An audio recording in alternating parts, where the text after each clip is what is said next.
My name is John Smith. I have been dealing with ex-wife who tricked me into raising another man's child for 18 years. The background to our divorce is a common story. I met my ex-wife at work 20 years ago, and we got married in the same workplace. She wanted to be a stay-at-home wife and quit her job without barely consulting me. It was my first marriage, and I thought maybe that's just how families are, so I fully supported her as a stay-at-home wife. My ex-wife had said she married me because she was desperate as her marriageable age was approaching. She also said she thought I would be easy to manipulate because of that. Well, she was right. But after we got married, a man who was after her for her body started hitting on her. This guy was far richer than me, and my ex-wife, wanting to get with him, readily offered herself to him. As a result, she got pregnant with his child. At that time, I had already started to feel suspicious about her behavior, so I was declining her advances at night. When she told me she was pregnant, I immediately knew it was over and quickly prepared for divorce. I hired a detective, conducted a DNA test on the newly born child, and slammed the divorce papers and evidence of her affair in front of my ex-wife. Of course, I also demanded compensation from the other man. But there's more to the story. It turned out that the other man being rich was a complete lie to woo my ex-wife. In reality, he was a cheapskate with low income, just stashing his money only for his pleasure. As soon as I demanded compensation, he disappeared. Upon learning everything, my ex-wife, sobbing, clung to me, but I didn't hesitate to make her pay the compensation in one lump sum and kicked her out of the house. I heard her parents ended up paying the compensation for her. I heard that ruined their relationship. Anyway, after the divorce, I was exhausted and had a restraining order issued, so I continued living in our house for a while. Years later, I met my current wife, was blessed with a daughter, and was leading a successful life when suddenly, my supposed daughter from my ex-wife showed up at my house. I was taken aback by the sudden visit, and it brought back memories of the divorce. Confused by what is happening, I ended up letting her into the house. Honestly, at first, she was quite rude, boldly saying, "Dad, you're living such a good life. You can afford my college tuition, right?" I told her at the front door that I had no intention of paying, but she continued, "Geez, adults are all so terrible, aren't they? Can't even pay for their beloved daughter's tuition." Then she went on, "That's because you hardly ever paid child support, right? Mom was always struggling with money. She couldn't rely on her parents because they were having trouble on their own. It's all your fault we can't even afford college tuition. I'll consider it compensation for us, and we can call it even. Just give me the money in one go, and I won't bother you anymore. Not that there's any reason to." When I told her she wasn't my real daughter, she didn't believe me, so I decided to show her the evidence. As I stood up from the couch to get the evidence, she kept going. "I'm smart, you know. I studied hard. Mom said my smarts come from you, Dad. And you've got education, right?" I said if she's smart, she should aim for a tuition waiver or scholarships instead. "But then, the rank of the university I can get into might drop. Mom wants me to go to the most prestigious university without skimping on tuition." She replied. As we talked, I had a hunch that she was sent here by my ex-wife. Even now, when she becomes silent, she looks down at her feet with a lost look, a far cry from the assertiveness she initially showed. Even though she believes I'm her father, she must feel guilty about demanding money. I spread out the divorce documents and DNA-related papers in front of her. It was harsh for the girl who believed I was her real father, but to get her to understand, this was necessary. I quietly told her, "This is the evidence. You are the daughter between my ex-wife and another man, and truly, there's no blood relation between us. I'm not obligated to pay for your college, and the one at fault here is your mother." As she read the documents, I could see tears forming in her eyes. It soon overflowed, and she began to sob like a child. She cried out, "So it's come to this, huh? Mom has always been making things up. Born out of Mom's selfishness, I've been treated terribly all this time. Despite that, I worked hard towards my exams." she exclaimed through tears. I asked, "What terrible things?" She poured her heart out. "I was forced to study every day. We didn't have money for tutoring, and I can only learn so much with just the textbooks at home, so I turned to hand-me-down reference books from neighbors, or workbooks I found in the trash. Even when I cried wanting to play with friends like everyone else, I wasn't allowed outside and was tied to a chair with a rope, begging for mercy as I studied. If my test scores were bad, I wasn't even given proper meals. My life has been nothing but studying because of all this. All to get into a top-class university, land a job at a big company, and provide for my struggling mom." She continued, revealing the troubling dynamic with her mother. "You don't have to push yourself to go to college, right? Huh? Are you serious? Yes, we're strapped for cash. You don't need to go to the extent of taking out student loans. After all, parents are the guarantors for those loans, right? What if something happens? You could just work after you graduate high school, so that you can support me and your new stepdad." "Why? I've been working so hard studying for college entrance exams." "Well, we can't even afford the exam fees. We need to save until your stepdad and I get married, right?" "That's impossible. I can't give up on college now." "How about asking John for help?" "John? You mean my dad?" "Yeah. And ask him to cover living expenses during college. Say you want to go to a private university and get as much as you can. You hate him, right? We're struggling too, so give half of whatever you get from him to me. If you get support from John, you can even live on your own." "Living alone? Mom, are you kicking me out?" "If John doesn't work out, find a job after graduating high school, okay? Pick a place with a dormitory." Hearing this, I realized she must have come to my house in desperation. Her initial aggressive demeanor seemed to be an act. Tricked and abused by her mother under the guise of discipline, she grew up unable to trust adults. I couldn't leave her in such a situation and decided to take her in, unable to send her back to her mother's house. When I explained her situation to my wife, she was moved to tears by the horrible circumstances. Seeing his wife crying for her, it seemed like the tension finally snapped for my former daughter too, as she started to tear up a bit. My former daughter quickly became friends with my young daughter, playing and drawing with her.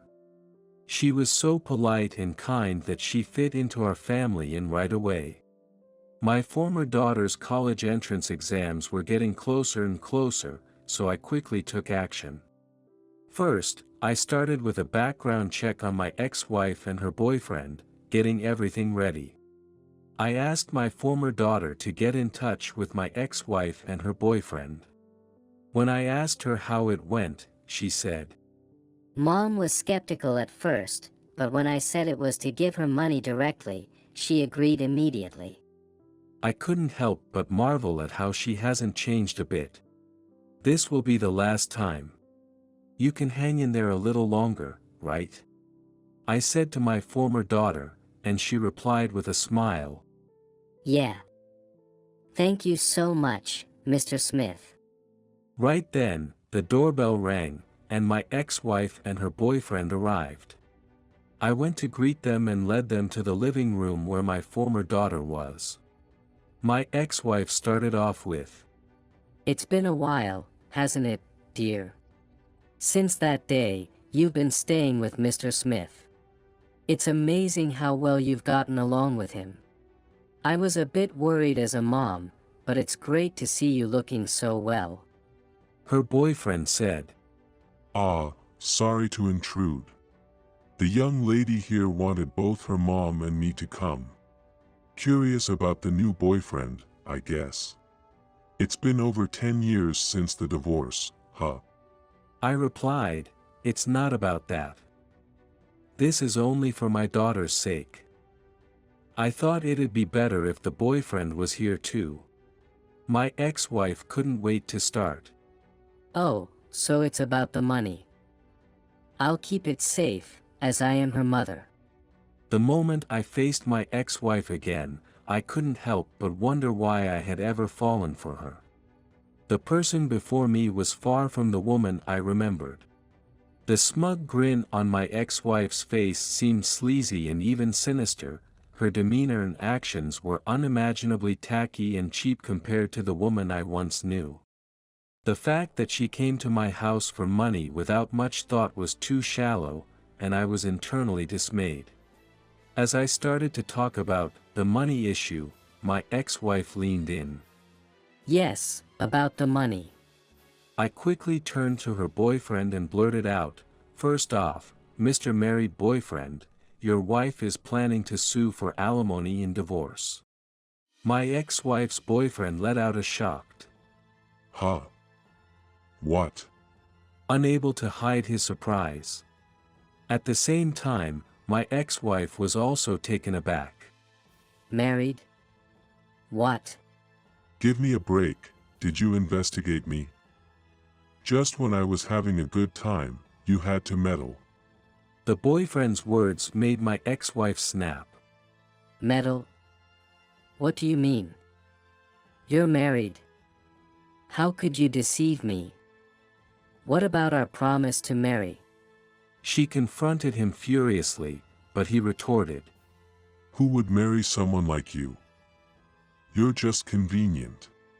and stormed out, saying, I have no intention of divorcing my wife or paying alimony. I'm leaving right now. he likely went back to his wife. Even if he returned, all he would find is an undeniable divorce paper on the table. Whether my ex-wife was naive or hadn't thought it through, it was embarrassingly easy to find out her boyfriend was married. I contacted the boyfriend's wife, shared evidence of multiple affairs, and after discussing her wishes, I facilitated the divorce and alimony proceedings by introducing her to a lawyer. My ex-wife was staring at the door through which her boyfriend had left, muttering through tears. "I've been deceived, deceived." Watching my ex-wife desperately cling to my former daughter, saying, "My life plan is in shambles. This can't be happening. I can't pay the alimony anymore. Hey, dear. Help mom out. I'll definitely come up with the exam fees. You're so smart. You'll get into a good college and land a job at a great company. Just don't give up until you get a job, then I can pay the alimony. It's only hard now. Mom will work hard from now on too." I realized she truly only thinks about herself. My former daughter had a complex look on her face at her mother's behavior but rejected her attempt to hold her hand, saying, "Don't touch me." Then, my former daughter said, "Parents are supposed to be like Mr. Smith and his wife. Mom, you're wrong. Mom, you're wrong." Ever since that day, living in this house, I've realized how dangerous you are. Mr. Smith's daughter is still small, growing up healthy and happy every day. It makes me remember what you did to me when I was her age. I could never do such things to such a small child, especially my own. I can't believe you. My ex-wife turned her frustration towards me after hearing my former daughter's words, saying, "That's too much. If not only the boyfriend but also my dear daughter leaves me, what am I supposed to do? I'm just unlucky. I was supposed to be happy with him, but Mr. Smith had to interfere. Brainwashing my daughter too. I'll never forgive you." Despite her boyfriend clearly stating he had no intention of divorcing his wife, my ex-wife was still saying such things, and the conversation was going nowhere. As my ex-wife began to throw a tantrum, I was wondering what to do when my former daughter stood between us and said, "Still planning to bother Mr. Smith shamelessly. I won't forgive you either. If you do anything more, I won't let it go. Get out, get out." She said this with all the resentment she had harbored, gripping my ex-wife's arm tightly and dragging her to the entrance, ignoring my ex-wife's resistance, and locked her out. Despite my ex-wife's pleas echoing through the door, my former daughter, with red eyes but somehow a relieved expression, came back to me. When I told her that was cool, she shyly responded, "The cool one is Mr. Smith. Thank you for everything. I thought I was unlucky until now, but actually, I was a super happy girl. I'm going to start calling you Dad. Let's hurry up with the adoption process." I have no intention of forgiving my ex-wife in the future, but I am truly grateful to her for bringing my former daughter into this world. She really gets along well with my young daughter, looking after her like a real big sister, which makes me very happy. I've told my former daughter not to worry about the money and to go to college wherever she likes. The boyfriend is getting a divorce and seems to be whining about being sued for alimony. Likewise, my ex-wife is preoccupied with the alimony she's been sued for. Since she cut ties with her family when we divorced, it looks like she ended up borrowing from payday lenders to make the payment. I heard from my ex-MIL that she's struggling quite a bit with the repayment. The matter of my ex-wife trying to extort money from me using my former daughter is currently under discussion with a lawyer. The outcome is still unclear, but my ex-wife's tactics are clearly malicious, and considering my former daughter's future, I can't just let it go. That's why I'm determined to do everything possible for my former daughter's sake to take appropriate action. My wife is very worried for my former daughter, and on the day of that confrontation, she was hiding and watching everything, even recording it. That recording is currently being reviewed by our lawyer. I hope this evidence works in our favor and helps the situation move in a good direction. After all that has happened, it's fun to have a lively home all of a sudden with my loving wife and adorable daughters. We're going to be one super happy family.